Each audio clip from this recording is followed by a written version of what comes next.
வணக்கம் நண்பர்களே, வங்கிகளில் யாரெல்லாம் சேமிப்பு கணக்கு வைத்திருக்கீங்களோ அவர்களுக்கான மிக மிக முக்கியமான 2 அறிவிப்புகள் வெளியாயிருக்கு. அது என்ன அறிவிப்புகள் அப்படிங்கிற முழு விவரங்களையும் தெரிஞ்சுக்க வீடியோவை கொஞ்சம் கூட ஸ்கிப் பண்ணாமல் கடைசி வரைக்கும் முழுமையாக பாருங்கள். இதுதான் முதன்முறையாக நம்ம வீடியோவை பார்க்குறீங்கன்னா மறக்காமல் நம்ம சேனலை சப்ஸ்கிரைப் பண்ணிவிட்டு அந்த லைக் பட்டனை தட்டி விட்டுருங்க. வாங்க வீடியோக்குள்ளே போகலாம். சேமிப்பு கணக்குகளில் ரொக்க பரிவர்த்தனைகளுக்கான வரம்புகள் மற்றும் விதிமுறைகள் குறித்து பொதுமக்கள் தெரிந்து கொள்வது அவசியம். மேலும் இந்த வரம்புகளை மீறினால் ஏற்படும் விளைவுகள் என்னென்ன என்பதை பார்க்கலாம். சேமிப்பு கணக்கில் பணத்தை வைத்திருப்பதற்கான வரம்புகள் அல்லது ஒரு நாளில் அனுமதிக்கப்பட்ட பண பரிவர்த்தனைகள் எவ்வளவு என்று நீங்கள் எப்போதாவது யோசித்திருக்கிறீர்களா? வரி விதிகளின்படி ஏப்ரல் 1 முதல் மார்ச் 31 வரையிலான ஒரு நிதியாண்டில் சேமிப்பு கணக்கில் மொத்த ரொக்க வைப்பு அல்லது திரும்ப பெறுதல் ரூபாய் 10 லட்சத்திற்கு மிகாமல் இருக்க வேண்டும். கூடுதலாக வருமான வரி சட்டத்தின் பிரிவு 269 ST ஒரு நபரை கட்டுப்படுத்துகிறது. ஒரே நாளில் ஒரு பரிவர்த்தனை அல்லது ஒரே நிகழ்வின் பல பரிவர்த்தனைகளில் மற்றொரு நபரிடமிருந்து ரூபாய் 2 லட்சம் அல்லது அதற்கு மேற்பட்ட பணத்தை பெறுவது. இந்த வரம்பை மீறினால் ஆய்வு மற்றும் அபராதம் விதிக்கப்படும். ஒரு நிதியாண்டில் உங்கள் சேமிப்பு கணக்கில் ரொக்க பரிவர்த்தனைகள் ரூபாய் 10 லட்சத்தை தாண்டினால் என்ன நடக்கும்?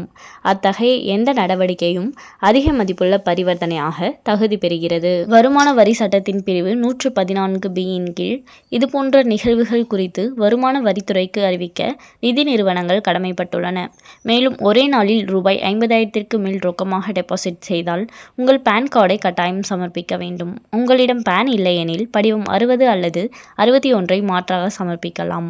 அதிக மதிப்புள்ள பரிவர்த்தனைகள் பல கணக்குகளில் பரவியிருந்தாலும் அவற்றை கண்காணித்து வருமான வரித்துறைக்கு வங்கிகள் புகார் அளிக்க வேண்டும். கணக்கு வைத்திருப்பவராக அனைத்து பண பரிவர்த்தனைகளும் முறையானவை மற்றும் ஆவணப்படுத்தப்பட்டவை என்பதை நீங்கள் உறுதி செய்ய வேண்டும்.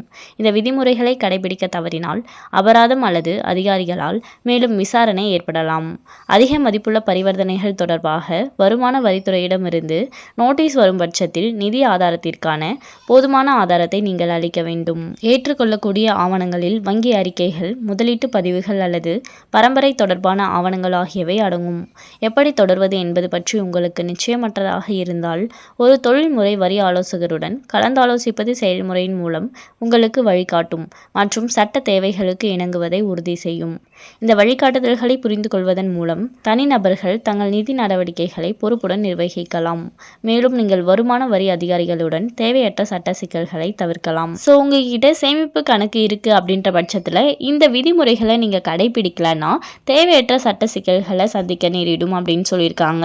ஸோ நீங்கள் எந்த வகையான அக்கௌண்ட் வச்சுருந்தாலும் அதற்கேற்ற விதிமுறைகளை கடைபிடிங்க.